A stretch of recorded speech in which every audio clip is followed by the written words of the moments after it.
customer service, done right, can be your company's single biggest competitive advantage. Welcome to the Customer Service Revolution. Join customer service authority and best-selling author John DiJulius as he interviews leaders who are revolutionizing their industries. This is more than a podcast, though. It's a movement. The Customer Service Revolution is a radical overthrow of conventional business mentality designed to transform what customers and employees experience. If you're a revolutionary customer service leader who's ready to stop competing on price and obsessed with building a brand that people cannot live without, this podcast is for you. Welcome to the Customer Service Revolution podcast with John DiJulius. This week, our guest host is Jess Pischel, Customer Experience Consultant and Dean of the Customer Experience Executive Academy. Edley's Restaurant Group is a growing restaurant company in the metro-Nashville, Tennessee area with 7 locations and 400 team members. Like most restaurants, they faced many challenges beyond their control. Yet Edley's is experiencing explosive growth opportunities through franchising. Learn from CEO Will Newman and President Chris Beckley on how they applied the DiJulius Group methodology to achieve incredible results. Despite the bleak outlook in their industry, Edley's customer experience focus allowed them to achieve results that have been unheard of in their industry. What you'll learn in this episode: what it takes to differentiate yourself from the competition, how to be brilliant at the basics and provide consistent service, how to create a company culture people want to be a part of. Now here's your host for this week's episode, Jess Pischel. Welcome back to the Customer Service Revolution podcast. My name is Jess Pischel. I am a customer experience consultant with the DiJulius Group. I am also the Dean of the Customer Experience Executive Academy, the CXEA, at the DiJulius Group. I am thrilled to have both Chris Beckley and Will Newman from Edley's Barbecue on our podcast today. Welcome, guys. Welcome, both of you. Hi. Thank you. Thanks for being here. So I wanted to ask them kind of a series of questions on what they have done that's made Edley's Barbecue so successful most recently. But before we even get there, I want to get a little bit of background on both of them, just for your knowledge. So Will, if you wouldn't mind kicking us off and just telling our listeners a little bit about, who is Edley's and why you came up with that. Sure. So my name is Will Newman, founder, CEO of Edley's Barbecue and Pancho and Lefty's Cantina, which those two brands make up Edley's Restaurant Group. My wife, Catherine, and I founded Edley's a little over 10 years ago, and it was named in tribute to my grandfather, Edley Newman. I grew up in a small Middle Tennessee southern town. I grew up hearing stories about him, and he was kind of the quintessential Southern man, gave back to his community, very involved in his community, made big impacts in the communities, the people's lives there. And so when we were thinking about kind of our values and what we wanted this to be, it just made sense to name Edley's in tribute to my grandfather. We've certainly grown more than we dreamed at the time, and we've got 5 Edleys and 2 Pancho and Lefty's locations with 300 plus team members now, and set to grow 4 more locations second half of this year. Wow, that growth is really exciting. Congratulations to you and your wife and your team. Talk to me a little bit about the purpose of your brand and what that means to you and the team. Yeah, so to distill it down, this most simplest form is we get to make people happy. And, we're not in the business of making rockets and technology. So one of the things we say a lot is, it's a favorite quote of mine from former coach of the Pittsburgh Steelers, Chuck Noll. This is back when this is the 70s. So I think they won 3 or 4 Super Bowls in a row. And it's really, we focus on the basics. And his quote is, champions are champions not because they do anything extraordinary, but because they do the ordinary things better than anyone else. And I believe Tony Dungy, who played for Chuck Noll for the Steelers, used that, and that was one of his favorite quotes for the Colts when he was coaching Peyton Manning as well. So we want to be great at the basics. and customer service seems like the most basic thing that there is that now is often overlooked and almost commoditized in a way that if we can be brilliant at the basics and especially of customer service, that is a differentiator that can really set us apart and really take us to new heights.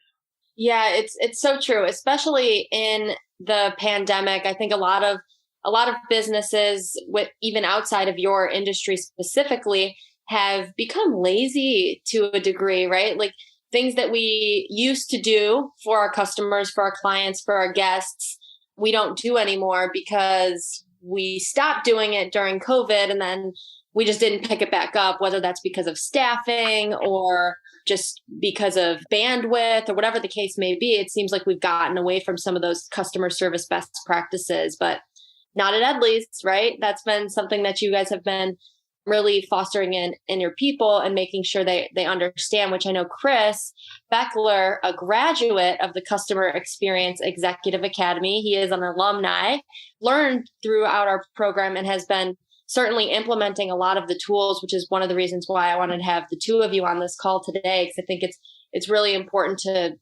blend both of those areas. Yes. Will was talking about, kind of how we got here and the history of the company and the legacy of his family is, that Southern gentleman, as he said, and, the foundation of our values, which we call our Southern soul, come directly from that as well. And so who we are and what we believe is rooted in being that making people happy and taking care of people like family. That's kind of how we've approached these last 18 months during the most challenging times. How do we make people feel is the key thing for us. And, as we connected with the DiJulius Group, we kind of did it on two fronts. One was we had a consultant come in and help us put together our customer experience cycle and what does that look like and help us through that. And at the same time, as I was going through the Customer Experience Academy and learning how to, bring all those elements to our service style in our restaurant. So, we attacked it on both fronts and we've been working off of our plans to try to help make this a part of what we do every day. And, it's our foundation moving forward. So, just your comment about during the pandemic, how things have changed, everyone is trying to do less with more and they're trying to get more technologically driven. And how do we make things work without that human interaction? And we understand that that's part of the business and that those are things we have to embrace. But at the same time, we wanted to be great at the basics and get back to how do we blend technology with human interaction? Because, how you make people feel about when they're leaving your location is critical for us to grow our business. And, we've always we weren't broken. And we didn't have, real challenges when it came to how guests experience us. We had a strong presence and bit of a foundation in Nashville, but it was based mostly on the great quality food and the vibe in the restaurants. So we knew we wanted to improve our service and make that part of how guests experience us when they come into the restaurants.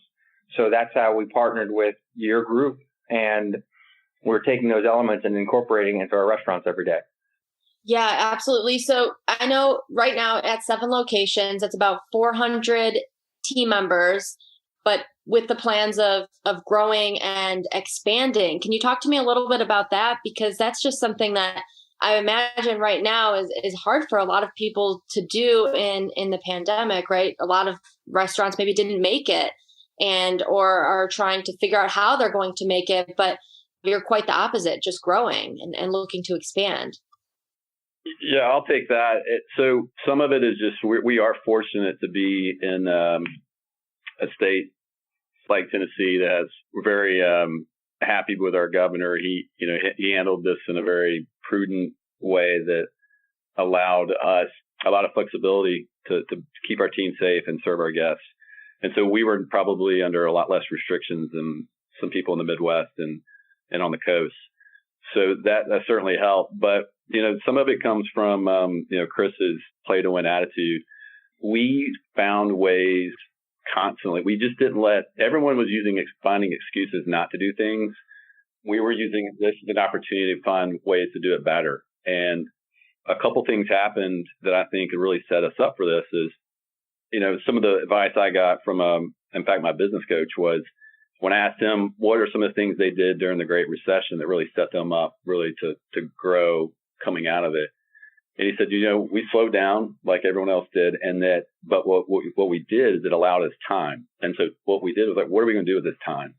And so the time was revolving around a question, now that we have this time and space to think, what are the things we've always dreamed of doing that we didn't have time to do?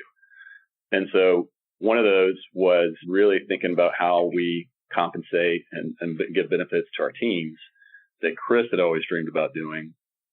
And so we revamped our compensation model, which kept the same dollars that we would pay, but we're using, less team members. And so the idea is that we're going to have happier team members, more productive team members, giving better service and providing, less turnover. That was the hypothesis. And it's proved to be true. Prior to the pandemic, we were too busy in Nashville to try that because unemployment was, 2.5%.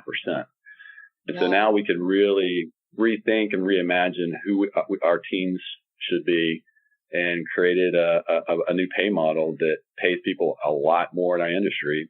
We're more productive than we used to be, really, with fewer team members. So I think that is one thing that set us up really, really well because we had can-do people on our team and we had people that were gritty, and we were providing some really unique experiences to people during the pandemic that they weren't getting at other places because, again, Chris brought the play to win attitude, solution-oriented attitude to our teams. And then we built those teams into really, I think, again, it was a force of experience that people were not getting normal dining establishments during the pandemic. Wow, that's really cool. I remember when Chris was first telling me about some of those tools and ideas that you were just sharing, that he was really excited to get them rolled out, and part of getting the team members to be more part of the culture, buying in, don't come with problems, come with solutions. Let's talk this through and let's see what we can do for our team too. So Chris, how did the team, just elaborating on that, how did the team take that new information? Because that had to just be an extreme breath of fresh air for them. At first it was a time when everyone was a little bit nervous about just about everything that was happening around them. And when you're changing, something that they're comfortable with and have been at for a while, it can cause nervousness as well. But we made sure that we communicated effectively. We had all store meetings. We met with every team. We spent our time and energy and money investing in our existing teams so they wouldn't want to go anywhere else. And we kept that core group together. We invested very heavily in our management teams. We did things like a 4-day work week for all of our managers. We've increased salaries. We've increased bonus plans. It's an investment in resources that, in the short term costs you a little more, but in the long term, when we've had zero manager turnover at Edley's for 2 years, that long term, we save money on recruiting and training and you increase productivity. And so dollars becomes dollars, but the real root of it is based in our Southern soul and how we treat people. And we're living that. And so by living that, our teams are engaged and excited. And, to Will's point, they have that play to win, can do attitude because they know we're willing to invest in them. So they're willing to invest in us, and they're great partners and they know we care. And when we can build on a foundation of care and taking care of people, it's easy to translate that to taking care of guests because it's the exact same model. You read about it all the time. You see the quotes, but we put our words to action and, totally engaged our teams and communicated exactly what we were doing. We wrote a 3-year plan of what we wanted to do, and we've shared it with every single team member that joins our company. They know exactly what we're doing. So transparency. And so that kind of transparency has really helped us get them engaged and excited about where we're going. Yeah. And I work with a lot of companies, not necessarily within your industry, but what I'm seeing, as I'm sure you've heard, is the great resignation era, right? Hard to hire. You can't find quality help and everyone's short-staffed or understaffed. And what does that look like in comparison to others within your industry? I'm sure being at Edley's, right, you get team members that came from other restaurants that maybe didn't have the culture that you have. So what's that look like, adapting them to kind of the new culture, and then also making sure you're properly staffed, which it sounds like you are, but. Well, I'll let Chris expand on this a little bit more, but, we have been very, I think with all the investments we started making in 2020, and in fact, this started happening June, I think, of 2020 when we started revamping. Yep. We have stayed very well staffed throughout the, pandemic. And our biggest concern to where we are today is not our current restaurants. And we're staffed and ready for spring. We're opening 4 new restaurants, relocating 1. So we'll have, 5 new builds, but staffing those, look, we're well aware of the challenges and headwinds facing our industry, and not just our industry, but the economy as a whole. But Chris can talk a little bit more about it. But as far as recruiting new managers, which we're doing now for those stores in the second half of the year, we're getting a lot of great applicants. We've hired a lot of great team members already who are in our stores. And so we're getting really good applicant flow, which is very encouraging. But we're not naive enough to think that we're not going to have some challenges getting fully staffed for every new restaurant coming in. But we're encouraged where we are currently. And Jess, I'll add that there are definitely challenges. I mean, while we've been successful, we definitely aren't perfect. We have our moments just like anyone else. But our team's attitude and the mindset that they have around, whatever it takes, that's what we're going to do. That translates into everything we do. And Will mentioned his wife, Catherine, when I was first interviewing for this role, one of the things she said to me that was really stuck is, we want to grow, but we need to grow and keep our soul, kind of what's made us special. And so we're really trying very hard to find ways that if you're a new team member coming in, we figuratively put our arms around you and bring you in and make you one of us. And one of the things John talks about when hiring and recruiting new team members, you've got to treat your, it's a bit like a compound. You've got the barbed wire around, and you don't just let anybody in. And you're very discerning about who you hire and how you bring them in. But once they're in, they're one of us. And we want to make sure that they're fully engaged and on board as quickly as possible. And so one of the things we do to try to bring that to life is a lot of storytelling. And so, during someone's training, they have to go find 4 or 5 Southern Soul stores as part of their training and, share those experiences and talk about it. And it's just a daily ongoing thing that we try to do. And so, to Will's point, there are going to be challenges we're going to have, but the more we have good people out there telling our story and sharing that and bringing their friends, it creates this culture that's kind of self-fulfilling, and you recruit yourself and you're always bringing in talent. And so that's kind of the attitude we've had. I know it's going to be challenging, but I also know the more we tell the story for the things we do for our teams and how we invest in them personally, people get excited and they want to come on board. Yeah, I agree completely. And you are building the culture that people want to be a part of. Want to improve your company culture and become the brand your employees and customers can't live without? Email Claudia at DiJuliusGroup.com to find out about consulting, executive and online training, and other resources we can offer you. You can also schedule a call with Claudia by going to tdg.click/Claudia. Talk to me a little bit more about how exactly you're investing with your teams. I know you do the pizza with Will and the financial planning. So talk to me a little bit about those, what some would consider off-the-wall tools that you've used to really create and foster this culture. Yeah, I'll begin with Pizza with Will.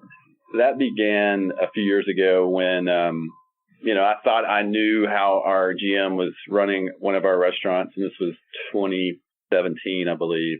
And I was just completely floored how disconnected I was to what was really happening in our restaurant.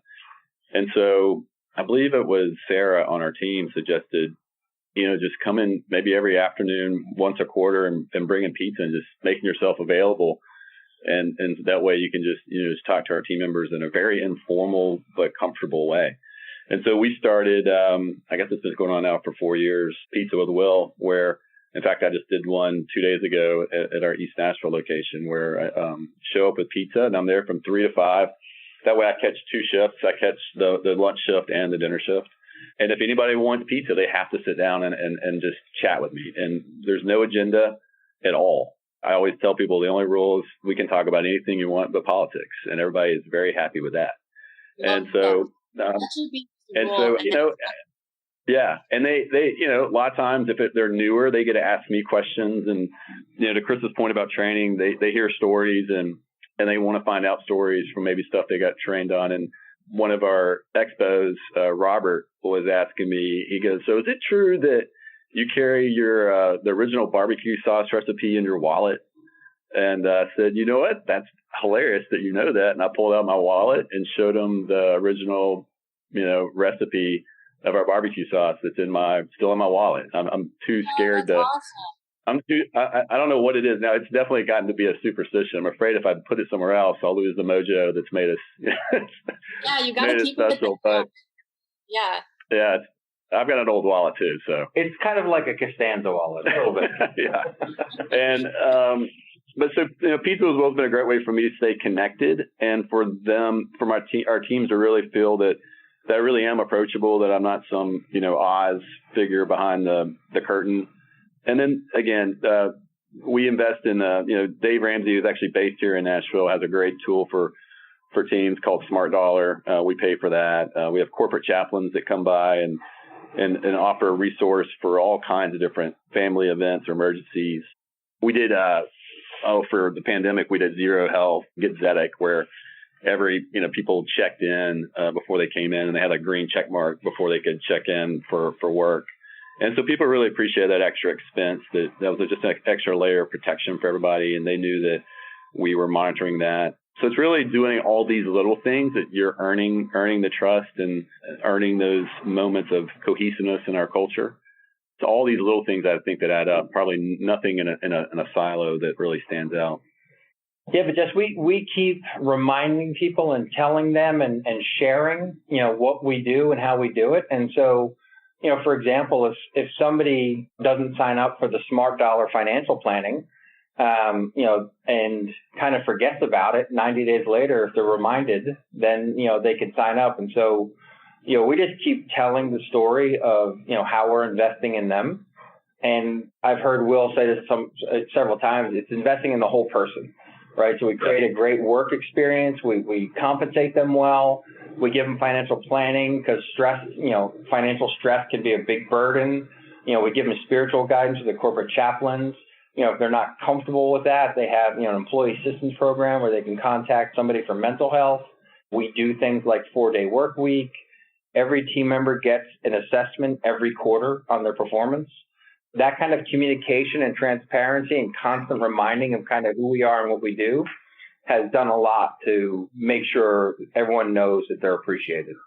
Yeah, that's great. I think you started alluding to the fact that training is just as important too, right? We have to take care of the whole person. We have to make sure we train them and give them the tools and skills that they need, as well as making sure they understand what are the soft benefits that are unique to us at Edley's that we offer to our team members that maybe they wouldn't get down the street at our competition, right? Or they're not going to get maybe outside of even this industry. I think you're offering a lot of really great things that make people want to genuinely work for people like you two. So I just love hearing all of those examples of what you're doing for your team. And then also making sure we're training them too and giving them those skills that they need to really serve the customer the way that we know that the customer deserves to be served. So let's talk a little bit about that. What does the training look like for the new team members when they join Edley's? So our previous program, just like most companies, you get onboarded, you do a training for a week or 10 days or however long that is. And then, you get your holy water thrown on you and you're a team member. You can do it, right? Go ahead. You're good to go. Right. You know how to use POS, and here's our menu, right? Right. And so, we realized that ongoing training and continued communication is critically important as well. And so we've implemented a format where we do daily training for every team member, and we've incorporated our stages of the customer experience cycle into this. We've created our mantra for how we're going to serve guests moving forward, we call it our service with soul. So when we've got our Southern Soul, our values, we've got our service with soul, which, it's the result of what we do when people come into contact with us. And we're continually reminding people of the key elements are always and nevers and kind of the pillars of the foundation that we built this on. Again, right out of the John DiJulius playbook, right? So, but it's simple, it's easy to understand. And when you have a consistent message that all kind of ties together and you just keep follow up, coach and redirect as necessary, praise and reward when somebody does it right and, high five them. That's how you build habits. You clearly set that expectation, you teach them the how and why, and you have good follow up. And so, we had the follow up that was lacking, and we've been able to incorporate that. And so we've just kicked it off this year. It's only been about, 6 weeks or so. But, I know by the end of this year, our teams will be significantly better trained because they're going to get that follow up and coaching constant daily with a consistent theme around how we treat people. And a lot of your team was part of the creation process, right? It wasn't just Chris and Will sitting in a room and coming up with this stuff and then making sure everyone knew it and could recite it, right? They were part of the creation process. Yes, they've been part of the creation process all the way. So even before we, met with the group, the DiJulius Group, our 3-year plan was written by our general managers in our support center. We facilitate and kind of guide in a direction, but at the end of the day, it's what the team says, here's what we need to be working on. Same approach for how we created our training materials and how we're going to serve guests. We had our team in there and our support staff and we had every level of team member. We had, our bartenders and our back of the house pit bosses, our managers, our general managers. We had a wide array of people all the way through the organization giving feedback on, how we should serve guests. And then we had a little fun with it. We can be a little irreverent at times. We went out and did a soul tour, kind of treated it a little bit like a rock concert where we went out on the road and got the teams excited about what we're doing once we put the training together. And it was a nice, fun kickoff that we did to, get it out there. Yeah. But the consistent messaging is the key. Tell me a little bit more of the details of the service with soul, if you don't mind, because that's where I see a lot of my clients tend to fail, right? Like anyone can create a service vision statement or create a CEC. That's what we call the easy part most of the time. The hard part is really getting everyone's buy-in who maybe wasn't there, part of the workshop, but really getting their buy-in and making sure they understand it, rolling it out, reinforcing it, and really making sure that it's changing our KPIs too, is where I see a lot of people, a lot of clients of mine drop the ball, right, in the execution and implementation piece. So if you wouldn't mind, can you provide some more context and details around the service with soul? Yeah, and so what we did, we created all those things that you just mentioned. I'm a huge fan of, I like history. Will likes it more than I do, but I like history. And Ben Franklin is one of my favorite people in history. And he had an outline that he followed for his virtues in life. And as as he got older and wiser, he had his 13 virtues. And what he would do is every week he would journal and work on a virtue. And then he would repeat that 4 times a year. So 13 weeks times 4, 52 weeks. And so every year he was always working on something to be a better person. And so we followed that format with our training. And so we're doing 13-week cycles where we're having an outline, a script based on one element of our service with soul. And so the whole team is talking about that element for an entire week. And then we do the next week. And so we rotate through that 13 times and then repeat it. And so while everything matters, some things matter a heck of a lot more. And so we took what we thought were the 13 most important elements out of our service platform, and we're just going to keep reinforcing that over and over and over again. And if you're a team member that's with us for a year, you will hear that and role play it and practice it for a week, 4 times a year.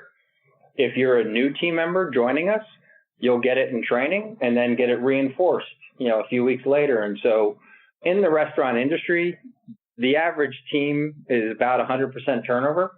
And so if you're not repeating the key things over and over and over again, your new people that come on board don't get it the way that the rest of your team does. And so to go back to our original comment that Will opened with, be brilliant at the basics.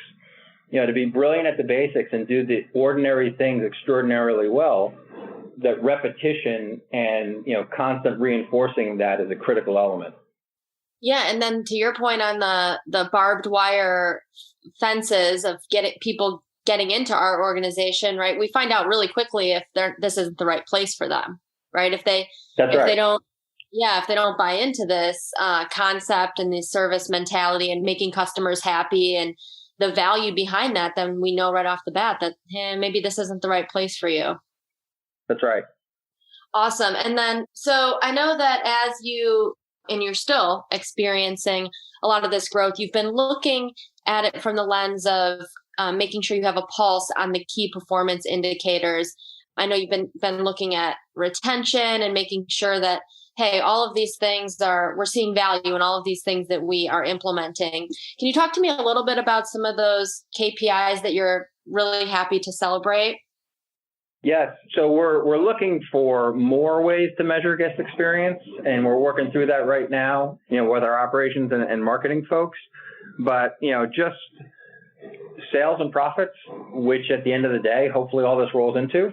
You touch people's lives in a positive way and they treat guests well, and that turns into more repeat visits, and you grow sales. Our sales in 2021 versus 2019 were up, 8%, which, for the first 5 months of the year, we were negative because it was still pandemic stricken. So the second half of the year was really when we started to build momentum. Our quarter 4, we beat 2019 by over 20% in sales growth. And, that translated to profits, obviously. Profits were up quite a bit. Our team member, one of the things we started measuring is, our retention.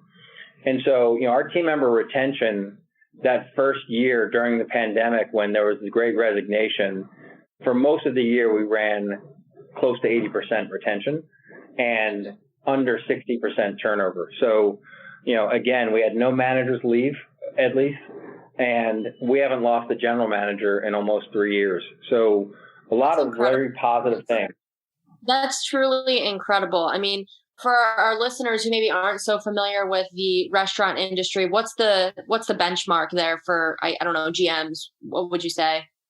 GM is probably about 15 to 20%. Manager is probably about 40. It's hard. The last 2 years are kind of skewed.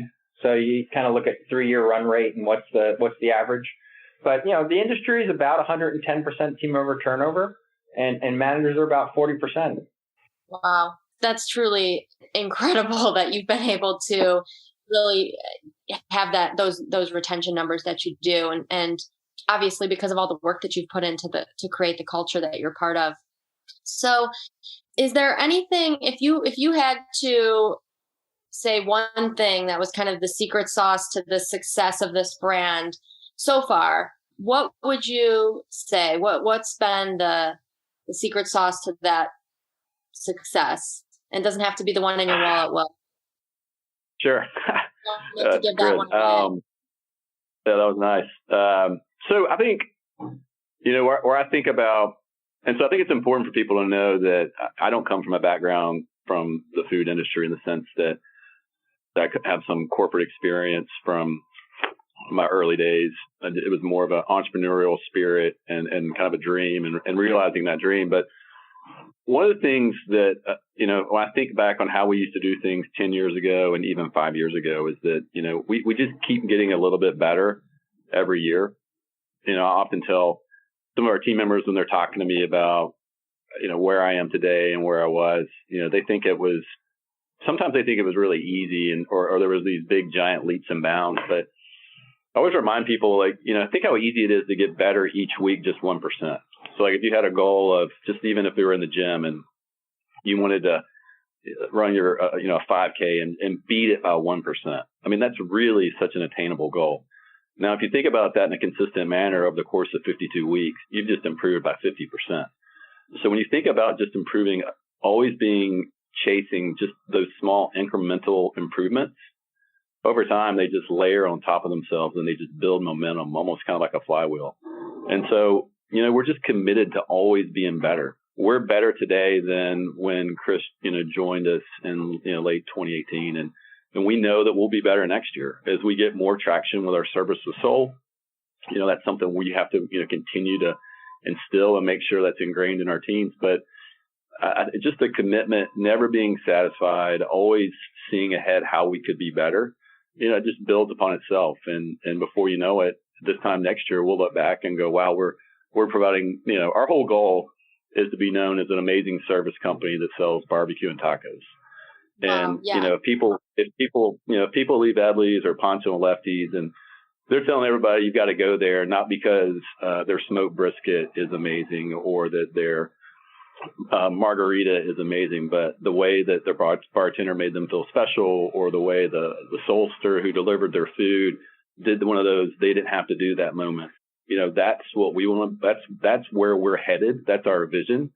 We're not there yet, but I'm confident in time we're going to keep getting a little bit better every week until that moment comes when I'm in the community and someone is raving about they didn't have to do that moment. Yeah, that is so inspirational. Thank you so much for sharing that. It makes me want to go to the gym and increase my 5K time. So, but seriously, thanks. I went to Edley's when I was in Nashville, probably about 6 months or so ago, and the food was wonderful. The atmosphere was great. The people were awesome. So I encourage all of my listeners here, if you haven't been to Edley's in Nashville, you got to go. Make sure you stop in when you're there. I'm so proud to have worked with Chris before. And Will, thank you so much for your time today. I can't wait to be back in Nashville so I can stop in and visit you guys and see you there. Thank you so much for being a member on the Customer Service Revolution podcast today. Thanks to our listeners, and we'll see you all next week. Thanks. It's been a pleasure. Thanks, Jeff. Thanks for listening to the Customer Service Revolution podcast with John DiJulius. Did you enjoy this episode? Consider leaving us a review. We value your feedback and love to hear how you're using the podcast in your organization. To hear more, be sure to subscribe now on iTunes, Spotify, or wherever you listen to podcasts. Thanks for being part of the Customer Service Revolution.